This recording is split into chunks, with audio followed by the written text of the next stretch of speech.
Good evening and welcome to Express News with me, Deepika, your daily half-an-hour window that brings you 100 news and updates from the country and the world in 30 minutes. Let's begin.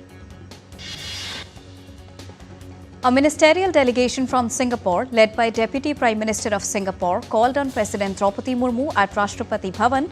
The delegation is in Delhi for the third meeting of the India-Singapore Ministerial Roundtable.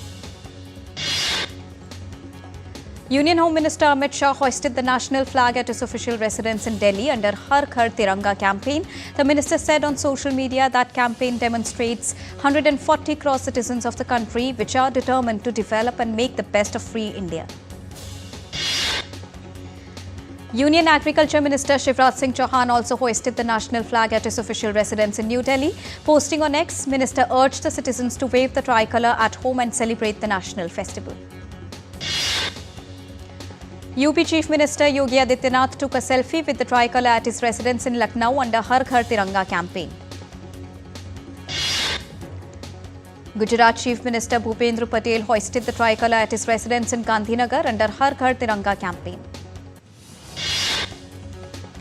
In Jammu and Kashmir's Doda, the district administration distributed 1 lakh national flags under the Har Ghar Tiranga campaign ahead of Independence Day.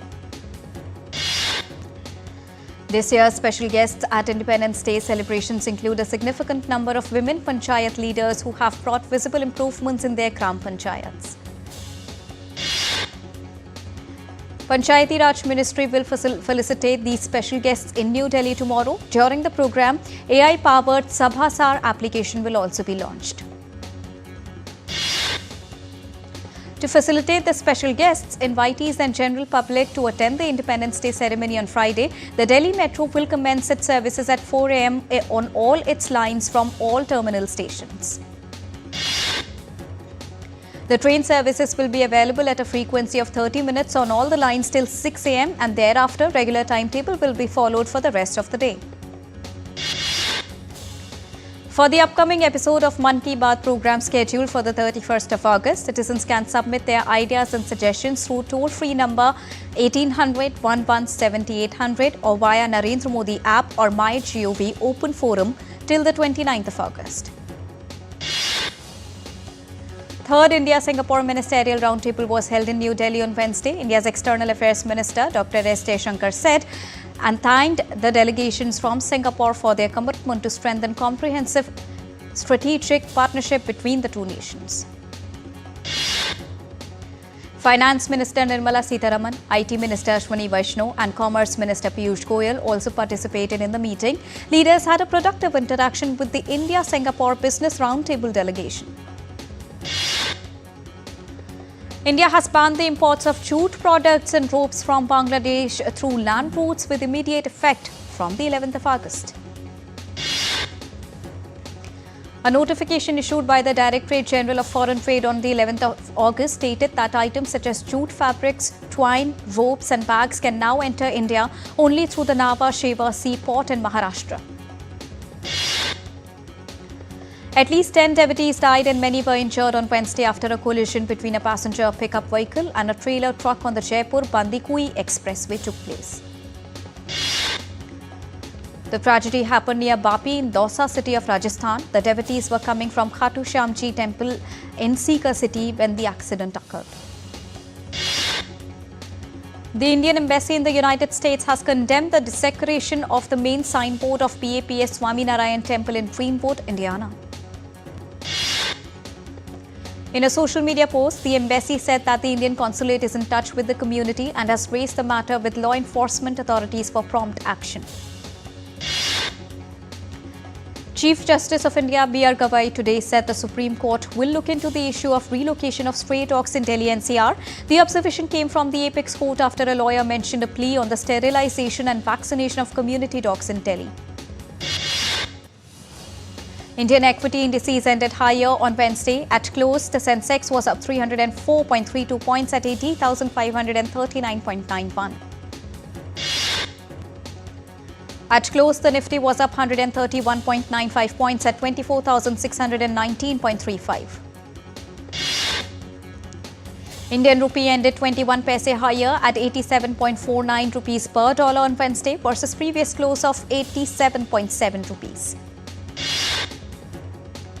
Gold futures maturing on the 3rd of October were priced at 1,422 rupees per 10 grams on multi-commodity exchange. Silver futures for the 5th of September maturity stood at 1,15,220 rupees per kilogram on the MCX. India has lifted over 270 million people out of poverty between 2011-12 and 2023-24. Using the Rangarajan poverty line, poverty rates plummeted from 29.5% to 4%. Japan's Nikkei 225 index gained as much as 1.7% to touch an unprecedented 43,451.46 before ending the day at a record high closing level of 43,274.67 on Wednesday. The US government's budget deficit grew nearly 20% in July to $291 billion despite a big jump in customs duty collection from Trump tariffs. Eli Lilly has launched the pre-filled injection pen of its blockbuster weight loss drug for 14,000 rupees for its starting dose of 2.5 mg in India. Perplexity AI made a $34.5 billion unsolicited all-cash offer for Alphabet's Chrome browser on Tuesday, a bid far above its own valuation. A Hamas delegation is in the Egyptian capital Cairo to discuss resuming Gaza ceasefire talks on Wednesday with the goal of reaching a temporary 60-day truce agreement.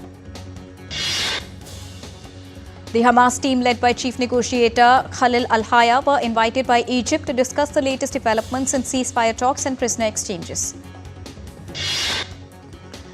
Cairo meetings will focus on ending hostilities and releasing prisoners. The discussions include a potential 60-day truce followed by longer negotiations. They also aim to exchange all Israeli captives, both alive and deceased, in one deal.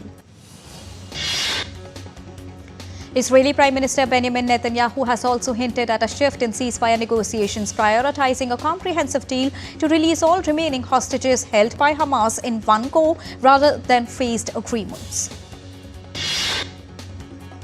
Prime Minister Benjamin Netanyahu's plan to expand military control over Gaza expected to be launched in October. The military chief of staff has warned it could endanger surviving hostages and prove a death trap for Israeli soldiers. It has also raised fears of further displacement and hardship among the Palestinians in the Gaza City region. New Zealand's Prime Minister Christopher Luxon said on Wednesday that Netanyahu had lost the plot as the country weighs up whether to recognize a Palestinian state. To deal with the humanitarian crisis in Gaza, a ceremony was held in Jakarta on Wednesday ahead of the departure of its military to drop aid into Gaza. 2 Hercules aircraft departed on Wednesday with more than 800 tons of aid material that will be dropped through Jordan's Arju airbase. European leaders and Ukrainian President Volodymyr Zelensky will hold online talks with US President Donald Trump on Wednesday to convince him to respect Kyiv's interests during his meeting with Putin in Alaska on Friday. Zelensky arrived in Berlin. Merz also invited the French, British and other European leaders and the heads of the European Union and NATO for the talks. Ukrainian President Volodymyr Zelensky has called Trump-Putin meet a personal victory for Russian President Vladimir Putin, where Russia will put forward hardline demands against Ukraine.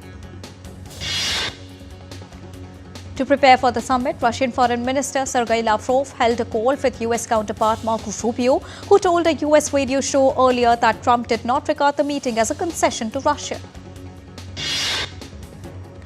White House Secretary informed the US Secretary of State Marco Rubio said the president wanted to size up Putin directly. Russian forces made their largest single-day advance in Ukraine in over a year, capturing 110 square kilometers, primarily in the Donetsk region. Zelensky warned that Russia's actions signals new offensives and not peace. Russia branded as insignificant European diplomatic consultations with Ukraine on Wednesday ahead of a planned summit in Alaska. The United States announced sanctions against an armed group aligned with Congo's military, as well as a Congolese mining company and 2 Hong Kong-based exporters over armed violence and the sale of critical minerals. During a press conference, Ecuador Health Minister Jimmy Martin stated that 12 infants have died in July from various causes, among which 2 have shown the presence of the KPC bacteria. South Korean prosecutors raided the headquarters of the former party of jailed ex-president Yoon Suk-yeol on Wednesday. South Korean President Lee Jae-myung will visit Japan on the 23rd and 24th of August for a summit with Prime Minister Shigeru Ishiba. Typhoon Podul made landfall in southeastern Taiwan on Wednesday, bringing strong winds and heavy rain. Large swathes of southern and eastern Taiwan are shut down and hundreds of flights have been cancelled due to Typhoon Podul. Firefighters battled to contain a raging blaze on Tuesday as thick clouds of smoke and flames engulfed a wooded area in the western province. Firefighters in the southern Albanian town of Telfina are also battling wildfires that have encircled the city. Authorities have ordered evacuations as a precaution, and roads in Telfina were reportedly deserted due to raging wildfire. Emergency teams fought on Tuesday a wildfire located in the northwestern region of Galicia in Spain that has destroyed close to 3,500 hectares. After a wildfire broke across the beach town, eyewitness footage shows large plumes of smoke rising above the area on Tuesday. Hot weather returned to the British capital with temperatures climbing to 30 degrees Celsius. Germans embraced the return of hot summer weather on Tuesday, seeking relief in outdoor pools and purpose-built cool zones. A heat wave has gripped the southwestern French city of Bordeaux, with local residents describing it as suffocating and difficult to manage. As temperatures soared across Bosnia and Herzegovina, residents and tourists sought refuge in the cooler mountain resorts. At least 8 people were killed after flooding in Cape Verde's São Vicente Island overwhelmed emergency services and cut key roads. Tropical storm Erin moved quickly westward on Tuesday in the Atlantic Ocean and is forecast to become a hurricane later this week. In Canada, firefighters battled a wildfire on the outskirts of Halifax on Tuesday, with some local businesses evacuated. Unprecedented rainfall over the weekend has caused widespread flight delays and cancellations at Mexico City's International Airport. In the Union Territory of Jammu and Kashmir's Udhampur, school students participated in the full dress rehearsals for Independence Day performance. Rajasthan's Jodhpur with full patriotic fervour, the city is hosting parades and cultural programs ahead of 15th August. The complete and final rehearsal of Independence Day parade was held today at the historic Golconda Fort in Hyderabad. Kuwait has introduced a visa on arrival facility for all the residents holding valid residency permits in Gulf Cooperation Council countries. Lebanese craftsman Mohammed Al-Shar keeps his family's traditional craft alive by making tarpoosh hat at his workshop. Waldog, an AI-powered robot, is making the rounds in the northern city of Montero, Mexico. With a metallic, friendly voice, Waldog is about the size of a beagle and initiates conversations with children and adults. In Algeria's Kabyle Mountains, villagers continue the ancient practice of salt panning, preserving their centuries-old tradition. The Pacific island country of Fiji has been vigorously promoting tourism over the years, turning its tropical charm into global attraction. Denarau in Fiji welcomes thousands of visitors who come for beaches, snorkeling and vibrant produce market. Singer and songwriter Ellie Langley cancelled concerts with singer Morgan Wallen citing health issues. Trailer of Selena Gomez starrer Only Murderers in the Building Season 5 is out now. After his 8 years acting retirement, Hollywood actor Daniel Day-Lewis is back with a new movie. First poster of actor Timothy Chalamet starrer Marty Supreme has been unveiled. Hollywood actor Danielle Spencer, known for her role as Dee Thomas on the sitcom What's Happening, passed away at the age of 60. The highly anticipated animated film Chainsaw Man Rise Arc trailer has been unveiled. Famous Hollywood superstar Angelina Jolie and director reunite nearly after 2 decades for a new spy thriller. James Gunn's superhero film Superman starring David Corenswet will release on OTT this Friday. Veteran actor Basanti Chatterjee passed away on Tuesday night at the age of 88. Web series celebrating national pride Sare Jahan Se Acha was released on OTT starring Pratik Gandhi. IOA has officially approved the country's bid to host the 2030 Commonwealth Games. Final bid will be submitted by the 31st of August and the host nation will be announced in November. Olympic champion Sweden's Armando Duplantis stunned the world once again after he broke his own world record. India's Arjun Arigaisi and Germany's Vincent Keimer played out a tense draw in the 6th round of the Chennai Grandmasters. Vincent Keimer continues to preserve his 1-point lead after the draw. Nihal Sarin continued his topsy-turvy tournament as he stumbled to a defeat with white pieces. India's chess grandmaster D. Gukesh slipped from 3rd to 6th spot from 6 points. Jewel Brevis' unbeaten century helped South Africa defeat Australia by 53 runs. Brevis scored South Africa's highest individual T20I score and their second fastest T20I 100. Shai Hope's century and Jayden Seale's record-breaking spell helped West Indies kittle out Pakistan for 92 runs. India secured 2 quotas for the upcoming Asian Games from the Asian Surfing Championship that concludes in Mahabalipuram.